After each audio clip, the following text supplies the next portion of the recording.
అతనెవరు? అతను హంటర్ జిన్వూ సంగ్. ఈ మధ్య అతనికి ఎస్ ర్యాంక్ ఇచ్చారు. అతను ఎంతో బలమైన హంతకుల్లా కనిపిస్తున్నాడు. లేదు, అతని దగ్గర మాయాశక్తులు ఉన్నాయని విన్నాను. హ్మ్.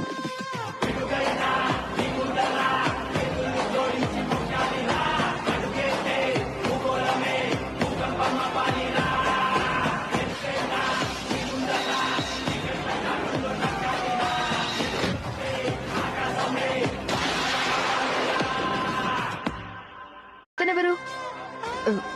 అతను హంటర్ జిన్వూ సంగ్. ఈ మధ్య అతనికి ఎస్ ర్యాంక్ ఇచ్చారు. అతను ఎంతో బలమైన హంతకుల్లా కనిపిస్తున్నాడు. లేదు, అతని దగ్గర మాయాశక్తులు ఉన్నాయని విన్నాను. హ్మ్.